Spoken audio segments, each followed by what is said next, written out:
क्या होगा अगर आपको पता चले आपके जीवन के सिर्फ 7 दिन बचे हैं? क्या करेंगे आप? धन कमाएंगे, रिश्तों में उलझेंगे, डरेंगे, रोएंगे। राजा परीक्षित के साथ भी यही हुआ।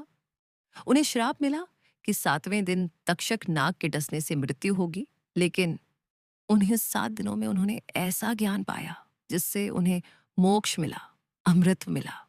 और वो ज्ञान है श्रीमद् भागवतम स्कंद। तो आज हम जानेंगे मृत्यु के समय क्या करना चाहिए, भगवान का ध्यान कैसे करें, और कलयुग में सबसे आसान भक्ति मार्ग क्या है। वीडियो अंत तक जरूर देखिए, क्योंकि अंत में है ऐसा मंत्र जो भय को खत्म कर सकता है। हरे कृष्ण दोस्तों, स्वागत है आपका वैदिक रीड्स पर, जहां हम सनातन ज्ञान को सरल भाषा में आपके लिए लाते हैं। अगर आप धर्म, भक्ति और पुराणों की गहराई समझना चाहते हैं तो चैनल को सब्सक्राइब करें। राजा परीक्षित सब कुछ छोड़कर गंगा तट पर बैठ गए। राजपाट, धन, परिवार सब त्याग दिया। तभी वहां आए महान ब्रह्मज्ञानी श्री शुकदेव जी। महाराज शुकदेव राजा ने पूछा, हे गुरुदेव, जिस मनुष्य की मृत्यु निकट हो उसे क्या करना चाहिए, क्या सुनना चाहिए, किसका स्मरण करना चाहिए? दोस्तों, यही प्रश्न हम सबका भी है, क्योंकि मृत्यु निश्चित है, समय अनिश्चित। शुकदेव जी बोले, हे राजन, सबसे श्रेष्ठ कार्य है भगवान श्री हरि का श्रवण, कीर्तन और स्मरण। यही जीवन का अंतिम और सर्वोच्च धर्म है। शुकदेव जी बोले, मनुष्य पूरा जीवन व्यर्थ चीजों में खो देता है, दिन धन कमाने में, रात विषय भोग में, और अंत में हाथ कुछ नहीं आता। जो लोग भगवान को भूल जाते हैं उनका जीवन केवल सांस लेने जैसा है। उन्होंने कहा, जिस कान ने हरि कथा नहीं सुनी वह व्यर्थ है। जिस जीभ ने नाम नहीं लिया वह व्यर्थ है। जिस सिर ने भगवान को प्रणाम नहीं किया वह बोझ है।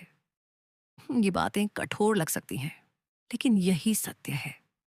आज भी हम मोबाइल चिंता, तुलना, क्रोध में समय खो देते हैं, लेकिन आत्मा का क्या? अब सुखदेव जी ने बताया, यदि मन स्थिर न हो तो भगवान के विराट रूप का ध्यान करो। यह संपूर्ण ब्रह्मांड ही भगवान का शरीर है। आकाश उनका सिर, पर्वत उनकी हड्डियां, नदियां उनकी नसें, सूर्य उनकी आंखें, चंद्रमा उनका मन, वृक्ष उनके रो, समुद्र उनका उदर। सोचिए कितना विशाल दर्शन है। जब हम प्रकृति को देखते हैं तब हम भगवान के अंश को देख रहे होते हैं। यानी भगवान कहीं दूर नहीं, हर जगह है। इसीलिए सनातन धर्म प्रकृति पूजा नहीं, प्रकृति में परमात्मा का दर्शन है। राजा परीक्षित को मृत्यु सामने दिख रही थी, फिर भी वे शांत थे। क्यों?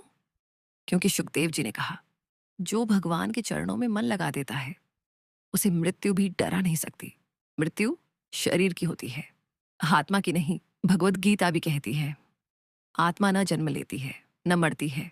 जब यह ज्ञान हृदय में उतर जाए तो भय समाप्त हो जाता है। शुकदेव जी ने सबसे सरल उपाय बताया, भगवान के नाम का कीर्तन। न बड़े यज्ञ चाहिए, न कठिन तपस्या, न जंगल जाना, केवल नाम जपो। हरे कृष्ण कृष्ण कृष्ण हरे हरे, हरे राम राम राम हरे हरे। कलयुग में नाम ही नाम है।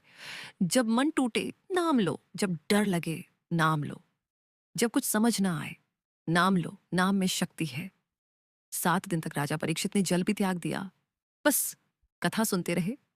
जब तक्षक नाग आया तब भी राजा भयभीत नहीं हुए, क्योंकि उनका मन शरीर में नहीं, भगवान में लग चुका था, और उसी क्षण उन्हें मोक्ष प्राप्त हुआ। यही है श्रीमद् भागवत का चमत्कार। दोस्तों, हम नहीं जानते हमारे पास 7 दिन है या 70 साल, लेकिन अगर जीवन को सफल बनाना है तो आज से ही भगवान का स्मरण शुरू करें। हर दिन सिर्फ 5 मिनट हरि नाम लें, एक श्लोक सुने, एक बार प्रभु को धन्यवाद कहें। यही जीवन बदल देगा। कमेंट में लिखिए हरे कृष्णा, और अगर आप स्कंद 3 की कथा चाहते हैं तो लिखिए पार्ट 2 जय श्री कृष्ण।